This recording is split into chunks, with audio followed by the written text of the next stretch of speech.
Third topic is about some of the social media posts regarding the Badger recently. Britton, I will turn this one over to you. Thank you, Dylan, and good morning.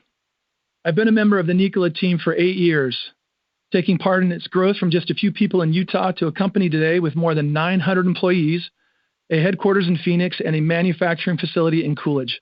I'm very proud of what this company has accomplished and overcome as we work to decarbonize the heavy-duty trucking industry. There have been some confusing and potentially misleading videos and comments about Nikola's Badger program that have been posted in recent days that I would like to address with facts. The Badger program was initiated by Trevor Milton. After Nikola undertook some research and development, more than 6,000 reservations and deposits were taken, and 2 prototypes were built, eventually being completed in late 2020. The Badger program was always predicated on an OEM partnership, because passenger vehicle development programs take billions of dollars to engineer, validate, produce, and distribute. It is an extraordinarily complex endeavor and very different from Class 8 trucks. This is why passenger vehicle companies do not typically build heavy-duty trucks and vice versa. After Mr. Milton's departure from the company in September 2020, Nikola did not pursue the Badger program. On November 30th, 2020, we announced that we were returning all order deposits for the Badger, in addition to a press release on that day in which our CEO at the time stated that we were focusing on our core business of Class 8 heavy-duty semi-trucks. This brings us to the summer of 2023, when an agreement was executed between Nikola and Ember, a company majority owned by Dave Sparks and Cole Cannon. Nikola agreed to sell the Badger and power sports-related assets, which included certain intellectual property and some physical prototypes. Mr. Sparks and Mr. Cannon expressed a desire to bring these products to market and brought several EV-related partners to meetings as we discussed a possible sale. Based upon their representations that they planned to bring these products to market and that they needed working capital to do so, a deal was struck that allowed Ember to purchase the assets on a note with no money down to be paid back to Nikola over time.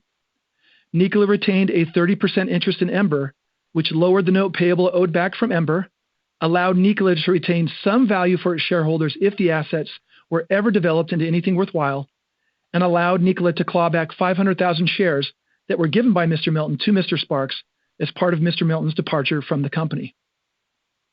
Mr. Sparks and Mr. Cannon agreed that Mr. Milton would not be involved, directly or indirectly in any way, with the Badger or Powersports assets. It was specifically stated that Mr. Milton was to have zero involvement in this effort because the company felt strongly that he had caused enough reputational, financial, and operational damage to Nikola. Mr. Sparks and Mr. Cannon acknowledged and agreed to this stipulation. Over the 3.5 years since Mr. Milton left the company, we at Nikola have worked to stay above the fray, not comment on his legal proceedings, and stay focused on the work at hand to bring zero-emission Class 8 trucks to market. As you have all heard on this call, we have done just that.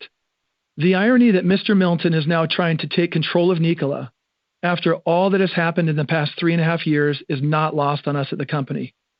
We will continue to push back against any efforts he makes to attempt to take control of Nikola, and we believe our directors and management are far and away better for our stockholders than a slate of directors who lack relevant experience to run a clean energy, clean tech company.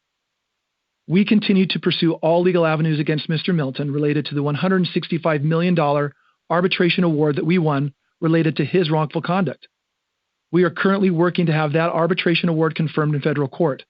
Not surprisingly, Mr. Milton has opposed that request for confirmation, but we are waiting on a decision from the federal court judge.